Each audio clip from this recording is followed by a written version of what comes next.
شاہ ولی اللہ صاحب کہتے ہیں میرے ابا جی شاہ عبد الرحیم محدث دہلوی بیمار ہو گئے، ساری زندگی نبی پاک کا دین پڑھایا، ساری زندگی حضور کے فرمان سے لوگوں کو آگاہ کیا، قرآن و سنت کا درس دیا، فالج ہو گیا، لوگ باتیں کرنے لگے۔ کہتے ہیں میرے والد صاحب کہتے ہیں میں رونے لگا کہ یا رسول اللہ میں کسی اور کا تو نہیں، میں تو آپ کا ہوں، نظر کرم ہونی چاہیے۔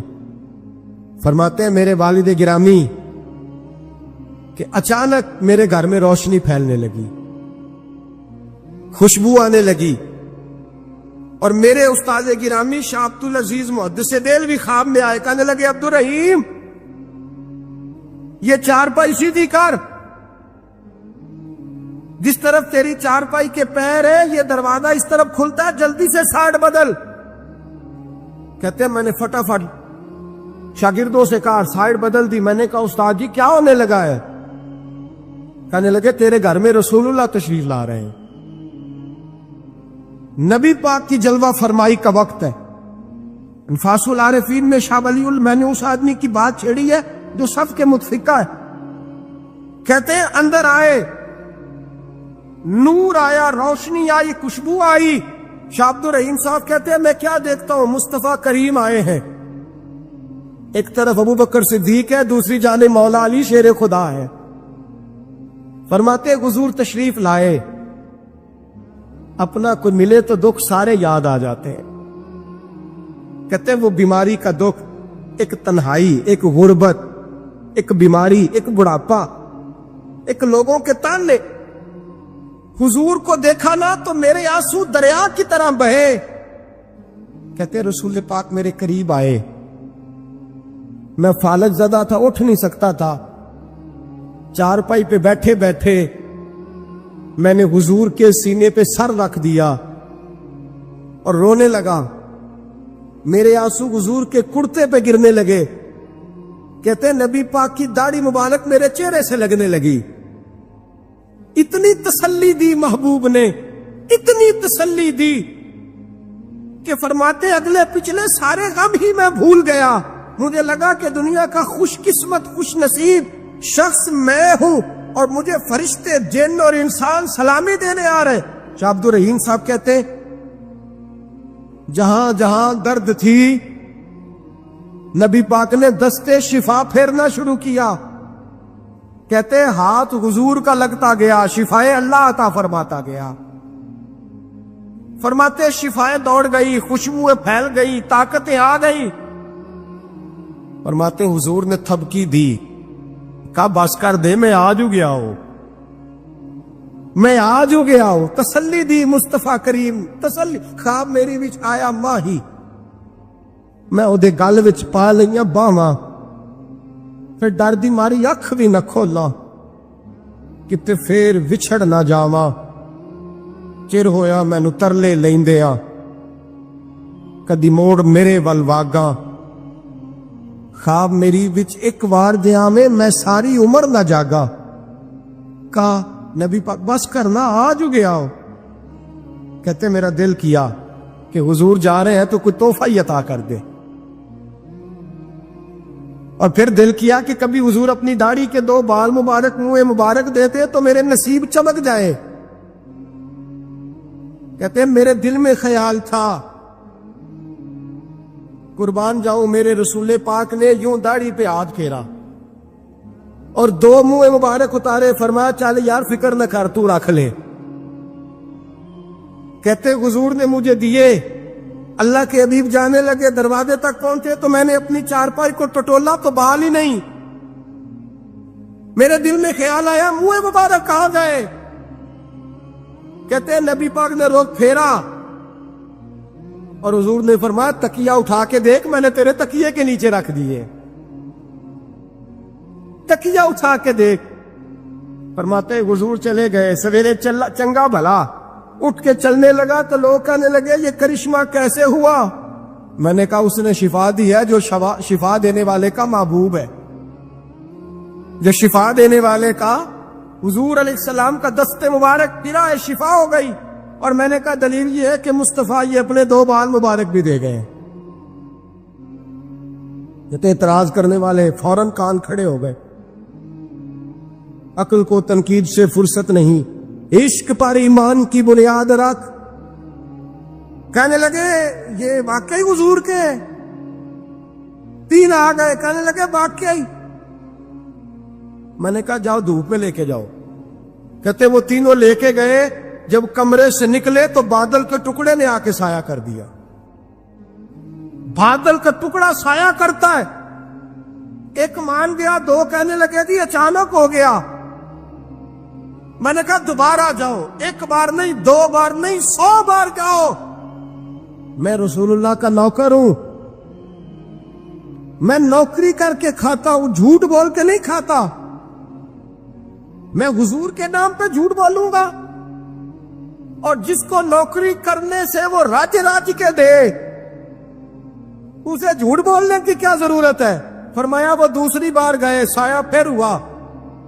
آ کے میرے قدموں سے لگ گئے, کہنے لگے آپ بالکل ہی سچ کہہ رہے ہیں. ایک اور جماعت آ گئی, کہنے لگے ہمیں بھی زیارت کرائیں.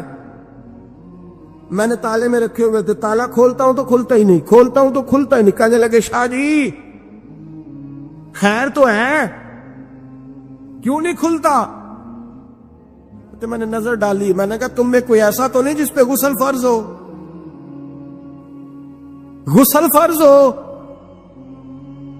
ایک بندہ گردن جھکا کہنے لگا حضرت غلطی ہو گئی, میں فٹافٹ آ گیا, نہا نہیں سکا. میں چل نکل مجمع سے. جو رب اپنے محبوب کے وجود پر مکھی نہیں بیٹھنے دیتا, جس نے محبوب کا سایہ نہیں بنایا کہ کسی کا پیر نہ آ جائے, وہ محبوب کے منہ مبارک کے قریب ناپاک آدمی کو آنے دے گا؟ نکل. کہتے مجمع سے نکلا, میں نے چابی لگائی تو تالا فوراً ہی کھل گیا. واللہ وہ سن لیں گے, فریاد کو پہنچیں گے ہم. اتنا تو ہو کوئی فریاد کرے دل سے. ایک درویش سے کسی نے مدینے میں پوچھا تھا, اس نے کہا تھا یار لوگ اکتا بھی جاتے ہیں بار بار مدینے, بار بار مدینے, بار بار مدینے. جملہ درویش کا ہے, اگر آپ کی سمجھ میں آ گیا تو بڑی اچھی بات ہے, نہ بھی آیا تو جملہ تو قیمتی ہے. کہا جناب بار بار مدینہ شریف بندہ اکتا بھی تو جاتا ہے, تو اتنی بار؟ تو کہنے لگے اکتاتا وہ ہے جس سے گھر والے صحیح سلوک نہیں کرتے. جو کسی کے گھر جائے اور اسے پیار ملے, احترام ملے, کھانا اچھا ملے, شفقت ملے, محبت ملے, وہ تو کہتا میں نے پھر جانا ہے, میں نے پھر جانا ہے, میں نے پھر جانا ہے. اور کئی دفعہ اپنے بچوں سے لڑ کے کہتا تمہارے پاس نہیں رہنا, اس کے پاس جانا ہے. جو میری قدر بڑی کرتا ہے, کہنے لگے کیا کرے, تجلیوں کا لگا ہے میلہ, جدھر نگاہیں اٹھا کے دیکھا. یہ اس دروازے سے خیرات ہی نہیں ملتی, پیار بھی بڑا ملتا ہے. تو میرے بھائی حضور کا دیدار ہوتا ہے تو سورج میں روشنی ہے, نبی پاک کے جلوے چمکتے ہیں تو چاند میں ٹھنڈک ہے, حضور کے جلوے مہکتے ہیں تو سورج میں خوشبو ہے, پھولوں میں خوشبو ہے, چمیلی میں حسن ہے. یہ سارا حسن میرے مصطفیٰ کریم سید عالم صلی اللہ تعالی علیہ وآلہ وسلم کے دیدار کی برکت ہے. ہاں ظلم نہیں ہونا چاہیے, زیادتی لوٹ سیل نہیں لگانی چاہیے کہ ہر میری طرح کا گناہگار پاپی اٹھ کے کہے مجھے بھی دیدار ہوا, مجھے بھی دیدار ہوا, مجھے بھی. یہ زیادتی ہے, یہ ظلم ہے. ہاں کسی کو دیدار ہوا ہے تو خوش نصیب ہے, اپنے اعمال کو سنوارے, دیدار والے کام کرنے شروع کر دے, اپنے اندر تبدیلی لے آئے. دیدار ہوا تو پھر انقلاب بھی ہونا چاہیے, پھر اس کے اندر تبدیلی آ جانی چاہیے, پھر اسے اپنے اوپر محنت کرنی چاہیے, لیکن اس کا انکار نہیں کرنا چاہیے. دیدار ہو اور حضور کا قربت ہو تو ملتا کیا ہے؟ اعلیٰ حضرت کہتے ہیں ان کی مہک نے دل کے گونجے, ہم نے جان دے دی وعدہ دیدار پر. ہم سے وعدہ کیا گیا تھا کہ تم مرو گے نا تو تمہیں دیدار ملے, تو ہم نے جان ہی دے دی وعدہ دیدار, جان ہی دے دی وعدہ دیدار پر. اور پھر فرماتے ہیں نقد اپنا دام ہو ہی جائے گا. فرماتے ہیں ہم نے جان دی ہے اس وعدے پر کہ وہ ملے گا, تو امید ہے کہ یہ سودا ادھار نہیں. جیسے ہی قبر میں جائیں گے سامنے حضور کی زیارت نصیب ہو جائے. اس لیے لحد میں بھی عشق رخ شاہ کا تاگ لے کے چلے. اندھیری رات سنی تھی سو چراغ لے کے چلے. یہ حدیث آپ نے بھولنی نہیں. یہ تنہائیوں میں یاد رکھنے کی روایت ہے. یہ تنہائیوں میں پڑھنے کی روایت. یہ اپنے ذوق کو تازہ، جو لوگ کہتے ہیں نا وجد سرور کیف میں جانا چاہتا ہوں، وہ مشکاہ شریف کی اس حدیث کو دیکھے. اللہ کے حبیب علیہ السلام نے فرمایا، لوگوں میں تمہیں بتاؤں قیامت کے دن اللہ تعالیٰ بندوں سے پہلا سوال کیا فرمائیں گے اور بندے اس کا جواب کیا دیں گے؟ یا رسول اللہ کرم فرمائیے، بتائیے. تو کریم فرمانے لگے اللہ تعالیٰ قیامت کے دن بندوں سے سب سے پہلا سوال، اگرچہ بعض اور احادیث میں اور سوالات بھی آئے ہیں قیامت میں جو سب سے پہلے ہوں گے، لیکن اس حدیث میں یہ والا سوال حضور نے بیان فرمایا. حضور فرمانے لگے اللہ قیامت کے دن اپنے بندوں سے سب سے پہلا سوال یہ فرمائے گا، کیا تم میری ملاقات کو پسند کرتے تھے؟ اوئے ہوئے ہوئے، کیا تمہارا ملنے کو جی چاہتا تھا؟ کبھی اے حقیقت منتظر نظر آنا لباس مجاز. اقبال کہتے ہیں تیرے کرم اتنے ہیں دل کرتا ہے تجھے دیکھیں. کبھی کبھی اے حقیقت منتظر نظر آنا لباس مجاز میں. لاکھوں سجدے تڑپ رہے ہیں میری جبین نیاز میں. تمہارا دل کرتا تھا مجھ سے ملنے کو؟ حضور فرماتے بندے عرض کریں گے مالک بڑا دل کرتا تھا. تو پھر اللہ فرمائے گا یہ گفتگو کی معنویت تو دیکھو یار، اس کا حسن تو دیکھو. اللہ پھر پوچھیں گے کیوں دل کرتا تھا تمہارا؟ دل کرتا تھا تو کیوں کرتا تھا؟ عرض کریں گے مالک اس لیے کہ ہمیں امید تھی کہ تم معاف بھی کر دے گا، رحمت بھی فرمائے گا. اس معافی کی امید پر دل کرتا تھا تو ملے. حضور فرماتے ہیں پھر رب فرمائے گا مجھ پر واجب ہے، میں نے اپنے کرم سے واجب کر لیا ہے کہ آج تمہیں جنت عطا کروں گا. یہ جو ملاقات ہے نا، ملاقات کہ وہ ملیں گے، ان سے ملاقات ہوگی. عمر بیت گئی نا نام جپتے، عمر بیت گئی نا تذکرہ کرتے. ہم سے بھی لوگ پوچھتے ہیں کیا کمائی کی، کیا زندگی میں حاصل کیا؟ تو ہم کہتے ہیں شرق سے غرب تک، ملک کے ایک کونے سے لے کر دوسرے کونے تک مدینے والے کی بات کی، حضور کا ذکر کیا. نبی پاک کے اور میں اپنی حیاتی تو قربان تھی وہاں ساری محمد محمد پکیندے گزر گئی ساری. یہ اعزاز ہے، یہ کرم ہے. اب کیا ہوتا ہے گناہگار لوگ اتنا بڑا دعویٰ تو نہیں کر سکتے، لیکن دل تو چاہتا ہے نا کہ چلو جس کا نام لیا ہے اس کی کبھی زیارت کی، کبھی ملاقات بھی ہو، کبھی نظر کرم بھی ہو. کسی نے اپنے محبوب سے کہا تھا کہ ذرا ایک نظر مجھ پہ بھی کیجئے. تو قریب بیٹھے ایک شخص نے کہا یار تو نے بڑا دعویٰ کیا ہے، جو محبوب ہوتے ہیں ان کو تکلیف نہیں دی جاتا، تو کہتا ہے پورا چہرہ ہی تیری طرف پھیرے. تو پھر اس نے اس درویش سے پوچھا کہ میں بھلا پھر کیا کروں، میرا دل تو میرا بھی کرتا ہے. چلو یہ تو آپ کی بات ٹھیک ہے کہ اب میں محبوب سے کہوں کہ اتنی تکلیف کرے کہ میری طرف پورا رخ پھیرے تو ٹھیک نہیں، تو پھر بتائیں میں کیا کروں؟ تو اس نے کہا ان راہوں میں کھڑا ہو جا جن راہوں کی طرف وہ کریم دیکھتا ہے. چلو اسی با کردار کو دیکھتے دیکھتے بیچ میں تیرے اوپر بھی نظر، مجھ پہ محشر میں نصیر ان کی نظر پڑ ہی گئی. مجھ پہ محشر میں نصیر ان کی نظر. اوئے ہوئے اللہ کرے آپ کو بھی وہ لطف آئے جو مجھے آ رہا. کہتے مجھ پہ محشر میں نصیر ان کی نظر. یہ انتہائی عاجزی ہے کہنے والے کی. اس نے بالکل اپنے آپ کو ختم کر کے کہا کہ میں قابل تو نہیں تھا، اور میں پھر تکلیف دیتا کہ میری طرف دیکھیں اسپیشل میرے لیے وقت نکالے. پر کرم یہ ہوا کہ مجھ پہ محشر میں نصیر ان کی نظر پڑ ہی گئی. کہنے والے اسے کہتے ہیں خدا کا کرنا. کہنے والے اسے کہتے ہیں خدا کا کرنا. اللہ نے کیا کہ نظر مجھ پر پڑ ہی گئی، اور جب پھر پڑ گئی تو تیری ایک نظر کا کمال ہے اور میری زندگی کا سوال ہے. بس جب پڑ گئی تو سو پھر پڑ گئی. موت سے وہ بندہ کبھی نہیں ڈرتا جسے ملاقات کا شوق ہو. ملنا چاہے داتا علی اجمیری سے اور موت سے ڈرے, ملنا چاہے حضرت غوث پاک جیلانی سے اور پھر موت سے ڈرے. زندگی گزری ہو علی علی کرتے, پھر موت سے ڈرے. عمر بھر سیدنا عثمان غنی کی سخاوت کی بات کی ہو اور پھر جنت میں جا کے ان سے ملنے کا شوق پیدا نہ کرے.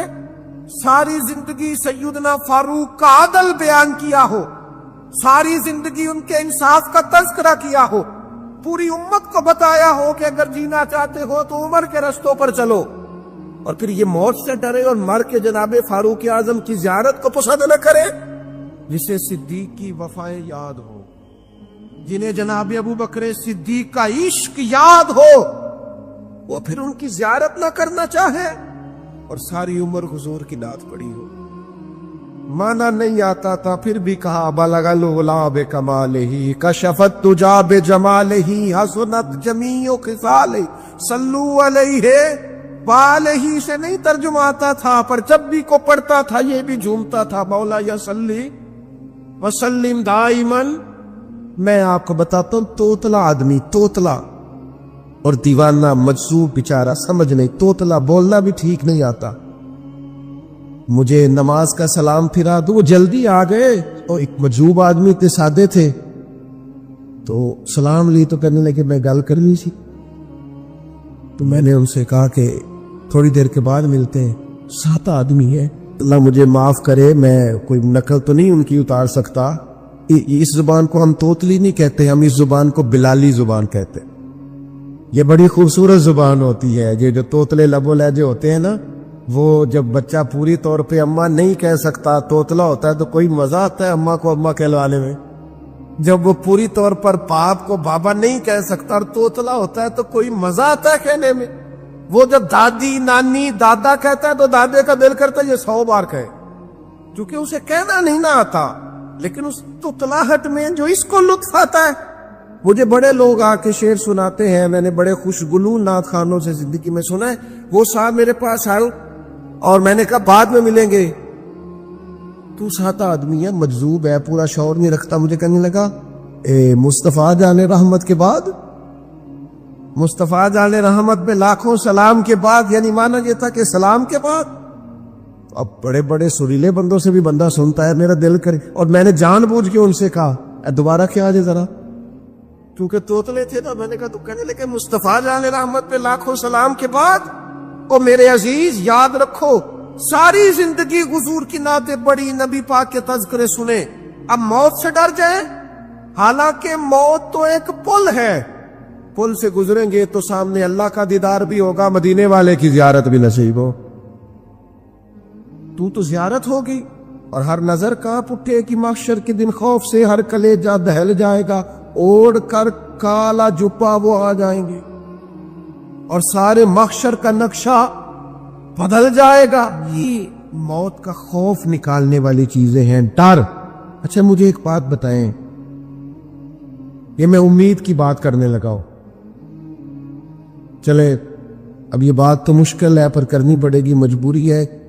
کبھی کبھی ابا جی سے مار بھی پڑ جاتی ہے بندے کو گھر میں, تو 2-4 لگ بھی جاتی ہیں. تو اس وقت جو سب سے بڑا سہارا کسی کو نصیب ہوتا ہے وہ یہ ہوتا ہے کہ اللہ کرے اماں گھر میں موجود ہو. اور میں نے دیہاتوں میں کئی مائیں ایسی دیکھی ہیں جو بیٹے کے حصوں کی مار کھاتی ہیں. ابا نے ڈنڈا لے لیا بیٹے کی غلطی پہ, اب اماں بیچاری سامنے ہو گئی ہے, 2-4 اس نے بھی کھا لی. یہ بات آپ سمجھے, موت کا خوف نکالنے کے مفہوم میں بات کرو. اماں موجود ہونا گھر میں تو ابا سختی بھی کرنے لگے تو کسی وقت احساس ہوتا ہے کہ جناب یہ سختی نہیں ہوگی کیونکہ میری اماں, اور اماں پوری وکیل بن جاتی ہے, کہتی تو نہیں پتا ہو گئی غلطی, وہ فلانے دے منڈے نے خراب کیتا ہے.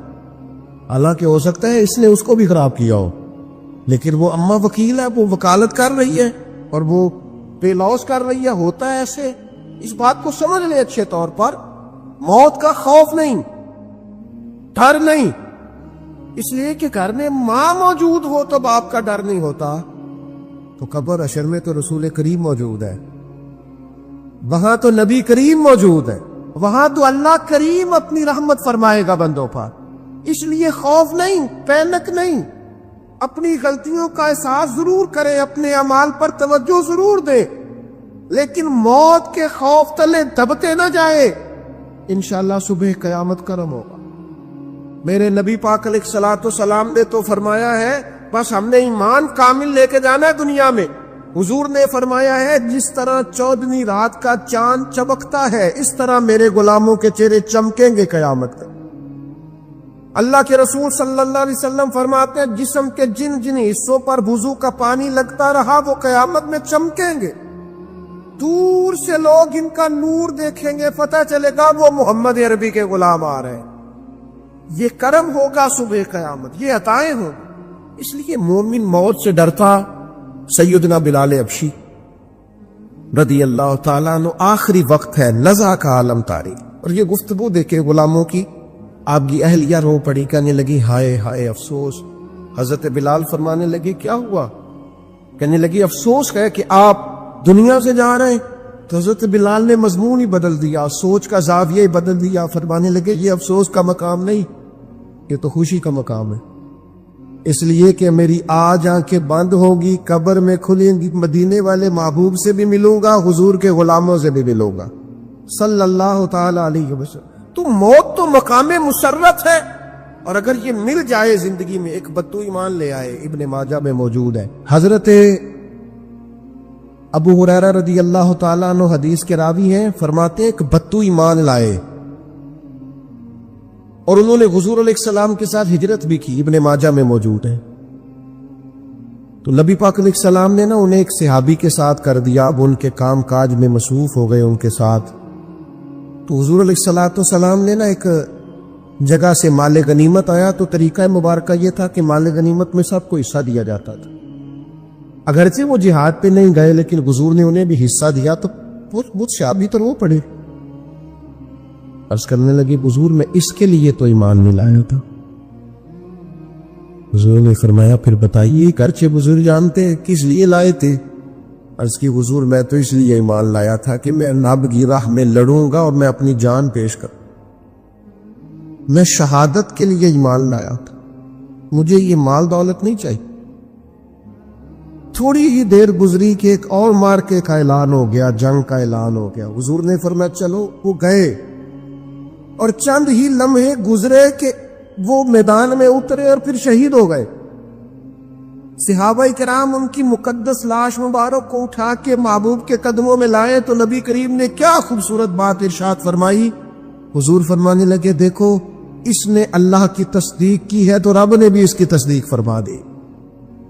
اور پھر یہ دو جملے محبوب کہتے کہتے اٹھے اور پھر حضور نے اپنا جبہ مبارک اتار کے فرمایا اس بندے کو نہ اس جبے میں کفن دے دو، اس میں اسے کفن دو، اس لیے کہ تو شہادت کے لیے ایمان لائے. موت کی آنکھوں میں آنکھیں ڈال کے جیا، اپنی زندگی کمزور نہ گزار. مسلمانوں پہ کافر کا روب طاری ہو گیا ہے. ایک تو ہوتا ہے نا کہ کوئی مدد کرنا، کوئی آگے بڑھنا، فلسطین کا نام تک نہیں لے رہے حکمران زبان سے، ذکر تک نہیں کر رہے، چینل ذکر نہیں کر رہے. اتنا روب، اتنا کفر کا خوف، صرف اس لیے کہ ہمیں موت کا ڈر ہے، مر جائیں گے. تو بستر پہ نہیں مریں گے، بیماریوں سے نہیں مر جاتے لوگ. خدا کے بندو اپنی زندگی میں اتنا خوف اگر موت کا پیدا کر لو گے. حضرت سعید ابن جبیر رضی اللہ تعالیٰ عنہ بہت بڑے فقیہ تھے. حجاج بن یوسف نے بلایا اور کہنے لگا میں تمہیں موت دینے لگا ہوں، مار دوں گا تمہیں. بڑا ظالم آدمی تھا، بڑے لوگ اس نے قتل کیے تھے. حضرت سعید رضی اللہ تعالیٰ عنہ مسکرا پڑے اور غصے میں آیا، کہنے لگا کیوں ہنستے ہو؟ فرمانے لگے تو بڑا بیوقوف ہے، تجھے کس نے کہا زندگی اور موت تیرے ہاتھ میں، یہ تو تب آئے گی جب میرا رب چاہے. کہنے لگا لے جاؤ ان کو اور جا کے قتل کر دو. تو وہ جب جلاد لے جا رہے تھے تو آپ اور کھل کے مسکرائے، ہنسے. یہ آپ کی طاقت ہے کہ موت کو دیکھ کے مسکراہٹ ہو، لبوں پہ تبسم، رقصہ ہو، مسکرائے. جب آپ مسکرا رہے تھے تو اس کو اور غصہ آیا، واپس بلایا. کہنے لگا مسکراتے کیوں ہو؟ فرمانے لگے تیری جرت پہ مسکرا رہا. اور اس بات پہ مسکرا رہا ہوں کہ رب کتنا بے نیاز ہے، تیرے جیسے لوگوں کو بھی مہلت دے رکھی ہے، کتنا بے نیاز ہے، تیرے جیسے لوگوں کو مہلت، اور کچھ سے کہنے لگا میرے سامنے قتل کرو۔ حضرت سعید ابن جبیر رضی اللہ تعالیٰ عنہ نے منہ کعبے کی طرف کر کے پڑھنا شروع کیا، انی وجہت وجہی للذی فطر السماوات والارض حنیفا وما انا من المشرکین۔ آپ یہ پڑھ رہے تھے تو کہنے لگا اس کا منہ کعبے سے پھیر دو۔ کعبے سے منہ پھیرا تو آپ فرمانے لگے تو بڑا ہی بیوقوف ہے، میرا رب کو صرف کعبے کی طرف مقید ہے، وَلِلَّهِ الْمَشْرِقُ وَالْمَغْرِبُ فَأَيْنَمَا تُوَلُّوا فَثَمَّ وَجْهُ اللَّهِ۔ چہرہ پھیر دیا جب اس نے تو آپ فرمانے لگے مشرق بھی اللہ کا، مغرب بھی اللہ کا، اور اللہ فرماتا ہے تم جدھر بھی منہ کرو ادھر ہی اللہ کی رحمت ہے۔ یہ پڑھا تو اب اس نے لٹایا، اور جب وہ آپ کو قتل کر رہا تھا تو حضرت سعید ابن جبیر کی ایک زوردار آواز ہوگی، فرمایا یاد رکھنا مجھے اسی طرح قتل کرنا جس طرح تم خود قیامت میں قتل ہونا پسند کرتے ہو۔ میرا آخرت پر یقین کامل ہے، محشر میں عدالت لگے گی، میں تمہیں قتل کروں گا میں۔ حضرت سعید ابن جبیر کی وہ جرت تھی کہ دربار سارا لرز گیا حجاج کا۔ حضرت سعید ابن جبیر رضی اللہ تعالیٰ عنہ کہنے لگے اللہ اسے میرے بعد کسی پر مسلط نہ کرے، میرا قتل آخری ہو، میرے بعد نہ ہو۔ ڈر گئے لوگ، سہم گئے، اور وہ جو جلاد آپ کو قتل کر رہا تھا اس کے بھی ہاتھ کانپ رہے تھے۔ اتنی جرات، موت کا ایک منٹ کے لیے خوف نہیں۔ حضرت سعید ابن جبیر رضی اللہ تعالیٰ عنہ شہید ہو گئے تو اتنا خون نکلا، اتنا خون نکلا، اتنا خون نکلا، خود پانی نہیں ہو رہا۔ ایک طبیب بیٹھا تھا، ہانپتے کانپتے ڈرے ہوئے سہمے ہوئے، حجاج کہنے لگا اس سے اتنا خون؟ تو کہنے لگا بادشاہ میں نے سالوں مریض دیکھے ہیں، اس کو پتہ چل جائے نا مرنے والا ہو وہ تو اتنا خوف پہ آتا ہے پہلے ہی اس کا سارا خون جم جاتا ہے اور سکڑ جاتا ہے اور اس کا خون جل جاتا ہے۔ یہ جو بندہ تم نے شہید کیا ہے نا اس میں ایک رتی برابر بھی موت کا خوف نہیں، موت کے خوف سے بے نیاز تھا، اتنا خون نکلا۔ حضرت سعید ابن جبیر شہید ہوئے اسی دن حجاج کے پیٹ میں درد شروع ہوا، صرف 15 دن۔ حجاج بعد میں زندہ رہا ہے 15 دن، اور ساری رات تڑپتا تھا، کہتا تھا مجھے خواب میں آ کے پیروں سے گھسیٹتے۔ حضرت سعید ابن جبیر چلاتا تڑپتا 15 دنوں کے اندر۔ طبیبوں نے کہا تیرا جو مرض ہے یہ کوئی آسمانی عذاب ہے۔ میرے عزیز موت سے ڈرے